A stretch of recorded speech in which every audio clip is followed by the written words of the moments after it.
જય સિયારામ મિત્રો, માનસ રોહિત યુટ્યુબ ચેનલમાં હું આપનું હાર્દિક સ્વાગત કરું છું. મિત્રો, આજે હું તમને મકવાણા પરિવાર અને તેમનો મઢ છે તે બતાવીશ. આપ જોઈ રહ્યા છો, ખૂબ સરસ મકવાણા પરિવારનો મઢ છે અને આજે તો ખૂબ આનંદનો દિવસ છે, કારણ કે મકવાણા પરિવારનો મઢ જ્યારે બદલાવીની સ્થાપના કરવામાં આવી ત્યારે એના 3 વર્ષ પૂરા થયા છે અને 4થું વર્ષ સ્ટાર્ટિંગમાં છે, એટલે કે 4થું વર્ષ બેસે છે.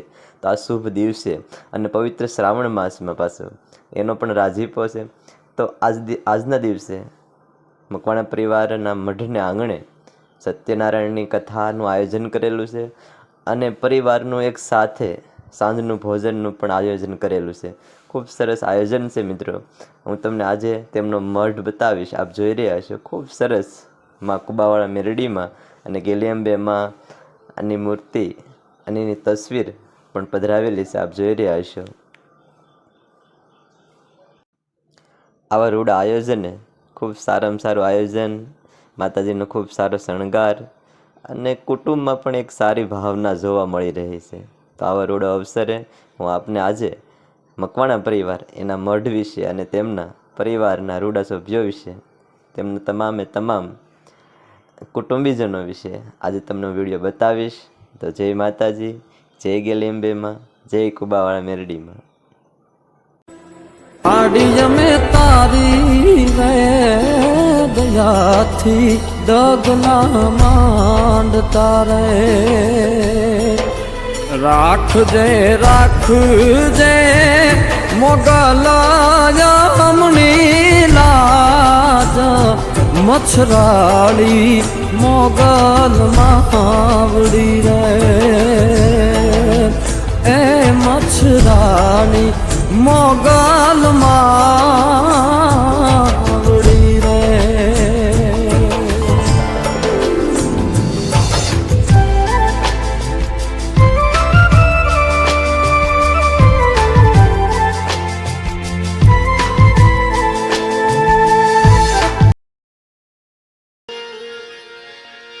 તે કીધા તૈયારમાં અંબર પહેરાવીને ઉજળા,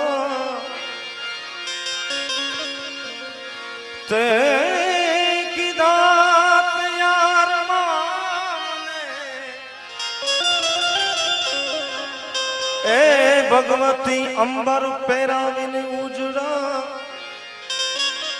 પણ અમે ધૂળ મારે માધરા હવે મેલા થઈ ગયા માવડી. પાછા તું પરમેશ્વરી અમને નવરાય આ છે નીર, અમને ચોખા પહેરાવી ચીર હવે જો પાવી દે અંબિકા. કવિ ઘનશ્યામ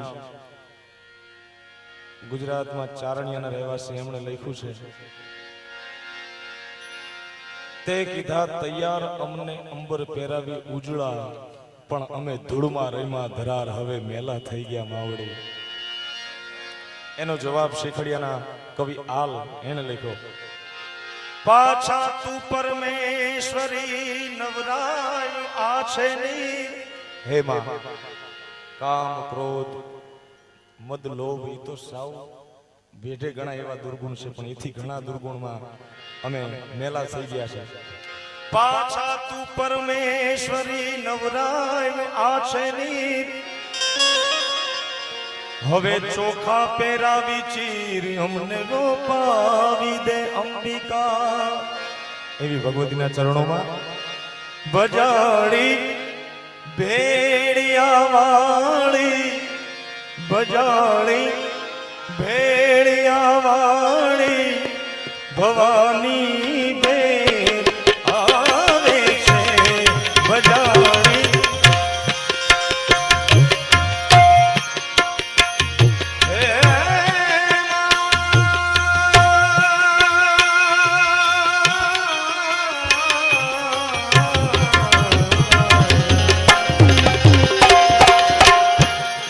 સોનલ મઢડા વાળી મૈયા, સોનલ મઢડા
ક્ષમા કર માત સિંહ